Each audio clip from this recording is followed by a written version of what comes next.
जाको पाक स्वामी यहाँ से बोलिए रंग नाम रंग नाम। ये बेपरवाह अवस्था की सबसे बड़ी मिसाल अगर इतिहास में मिलती है ना साथी, तो कई पर एक बड़ी कमाल की मिसाल है। शायद लोगों ने नाम सुना, आप लोगों ने सरमद फकीर, यहाँ से बोलिए रंग नाम। ये इतनी कमाई वाला फकीर हुआ है, फकीरी अवस्था जिसे सच में फकीर कहते हैं वो अवस्था इसकी इतनी कमाई वाला कि पूरा दिल्ली इसके नाम से कांपता है। यहाँ से बोलिए रंग नाम, क्योंकि मस्त मौला है।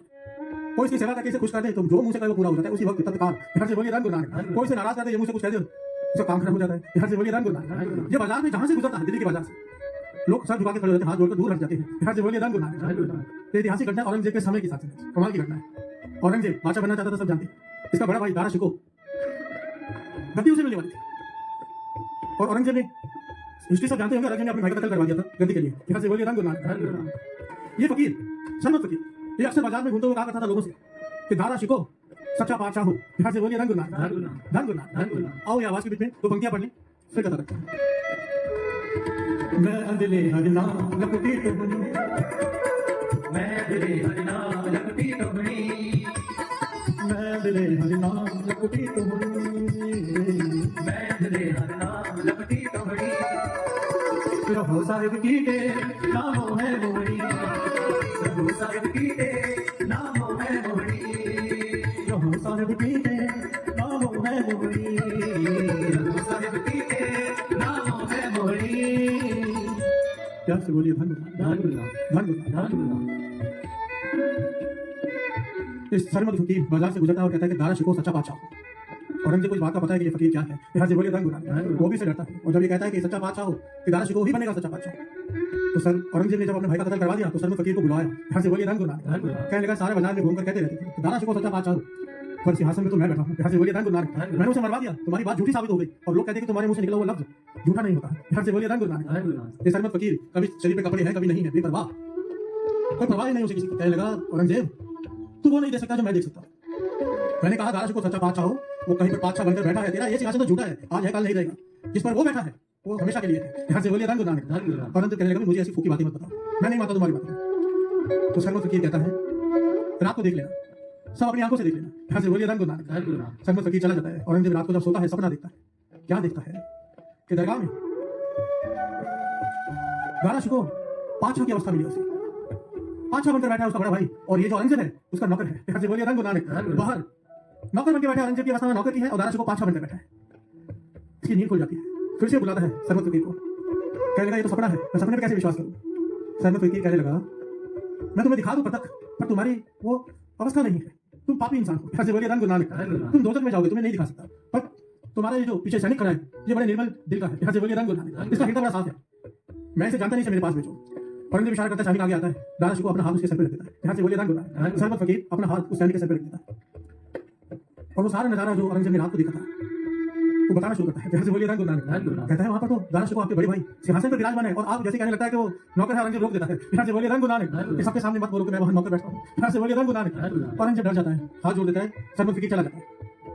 ये सरमद फकीर दिल्ली की गलियों में घूमता है, एक बच्चे से बड़ा प्रेम करता है, एक बालक, ना जाने कि उसकी हर बात मानता है। उस बालक के घर वाले उस बालक को कहते हैं कि सरमद फकीर पहुंचा हुआ पीर है, इसे कहो कि मुझे 10,000 मोहरे चाहिए। यहाँ से बोलिए रंग नाम। वो दे देगा, हम गरीब हैं। वो बालक सहज सुबह से कहता है सरमद फकीर को मुझे 10,000 मोहरे चाहिए। सरमद फकीर लकड़ियों के टुकड़े उठाता है साथ में, जैसे माचिस की कालियां होंगे उसके टुकड़े ऐसे हाथ से ऐसे लकड़ी जोड़ के धागे बांध के एक कुर्सी जैसा बनाता है कुछ। यहाँ से बोलिए रंग नाम। और कहता है ये है दिल्ली का तख्त, बाजार में जाकर बेचते। कहते सरमद फकीर ने दिया है, जो इस तख्त को 10,000 मुद्राओं में खरीद लेगा दिल्ली का तख्त पर बैठ जाएगा। यहाँ से बोलिए रंग नाम। फिर ऐतिहासिक घटना है साथ जी, सरमद फकीर, एक फकीर दिल्ली का तख्त बेच रहा है गलियों में। यहाँ से बोलिए रंग नाम।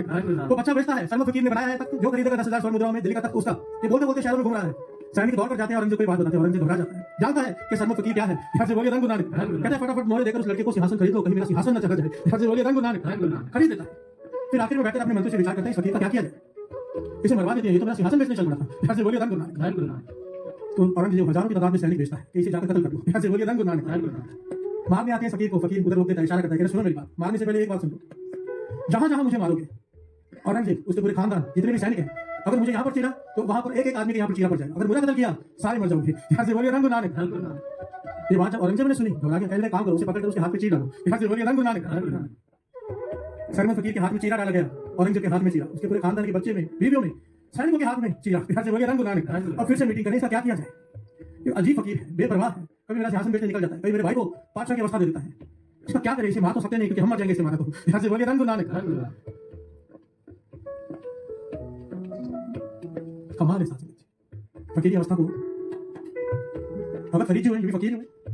एक आदमी इनके पास आ गया, कहने लगा मेरे बेटे को सुल्तान ने मौत की सजा दी है, पर वो कसूरवार नहीं, बेकसूर है, सुल्तान ने उसे मौत की सजा दे दी है, थोड़े दिन बाद उसे कत्ल कर दिया जाएगा। यहाँ से बोलिए रंग गुरु नानक। आप कुछ करो। अगर फरीद जी ने चिट्ठी लिखी सुल्तान को, चिट्ठी में पता क्या लिखा कि मैं तुझे चिट्ठी लिख रहा हूँ, ये बेकसूर है, इसे छोड़ दे, पर छोड़ने से ये मत समझना कि तूने कोई इसकी जान बख्श दी है। यहाँ से बोलिए रंग गुरु नानक। अपने आप को जीवन दाता मत समझने लग जाना कि तूने इसे बख्श दिया है, तू इसे बख्शेगा, खुदा तुझे बख्शेगा। यहाँ से बोलिए रंग गुरु नानक। और अगर तूने इसे मौत का घात उतार दिया तो ये मत समझना कि तूने मौत के घात उतारा है, ये समझ लेना खुदा तेरे हाथ से कोई नेक काम होने नहीं देना चाहता। यहाँ से बोलिए रंग गुरु नानक।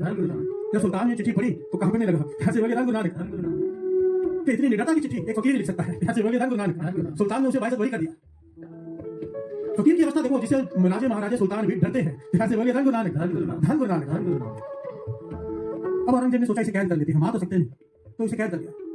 हाथों में बेड़ियां, पैरों में बेड़ियां, गले में बेड़ियां, इसे दीवार के साथ बांध दिया। यहाँ से बोलिए रंग गुरु नानक। इतिहास में लिखा है कि रोम के बादशाह ने अपना एक वजीर भेजा भारत में, क्योंकि वहां पर उनके दीवान में ये चर्चा शुरू हो गई कि सबर और शुक्र के अर्थ क्या है। यहाँ से बोलिए रंग गुरु नानक। चर्चा शुरू हो गई और किसी को जवाब नहीं मिला। ये रोम के बादशाह का वजीर सारा भारत ढूंढते हुए जब पहुंचा दिल्ली में, तो औरंगजेब के दरबार में शासन के इतिहास में 1414 काजी होते थे। यहाँ से बोलिए रंग गुरु नानक। 1414 काजी जिनको बहुत ज्ञान होता है, किसी भी सवाल को लेकर वो चर्चा करते थे। जब इस वजीर ने सवाल रखा सबर और शुक्र के अर्थ क्या है, तो सबने अपने अपने हिसाब से जवाब दिया, पर वजीर कहने लगा नहीं, बात समझ में नहीं आई। तो वजीर ने कहा एक आदमी है जो दे सकता है, उसका नाम है सरमद फकीर। यहाँ से बोलिए रंग गुरु नानक। पर हम उसके सामने जाते नहीं, सब डरते हैं, जेल में बंद है। तो औरंगजेब से कहा कि मुझे उससे मिलने दो। औरंगजेब कह रहा तुम्हारी मर्जी, जाके मिलना मिल लो, पर हमारे में से कोई साथ में नहीं जाएगा। यहाँ से बोलिए रंग गुरु नानक। रंग गुरु नानक। ये वजीर वहां गया, जेल में बंद है, बेड़ियों में लगा हुआ है सरमद फकीर, बुरी हालत है देखने में, पर मुस्कुरा रहा। यहाँ से बोलिए रंग गुरु नानक। हैरान हुआ उसे देखकर, इतनी बुरी हालत में कोई है पर चेहरे पर मुस्कुराहट। वजीर ने हाथ जोड़कर कहा कि मुझे सबर और शुक्र के अर्थ बताओ। यहाँ से बोलिए रंग गुरु नानक। इस सरमद फकीर क्या कहता है?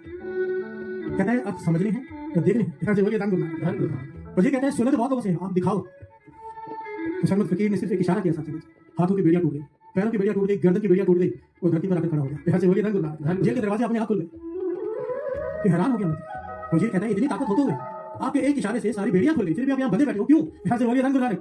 सरमद फकीर कहता है जरा पास आओ, अच्छे से समझो। उसके सर पे हाथ रखता है तो वो वजीर क्या देखता है कि आसपास हजारों शक्तियां खड़ी हैं जो कह रही हैं कि हमें इशारा करो, औरंगजेब का राज तख्त ही पलट देते हैं। यहाँ से बोलिए रंग गुरु नानक। खत्म कर देते औरंगजेब को जिसने आपको कैद किया। वजीर कहता है इतनी ताकत आपके पास, शक्तियां हाथ बांधकर खड़ी है, इशारा करते हो बेड़ियां टूट जाती हैं, फिर यहाँ पर क्यों कैद हो?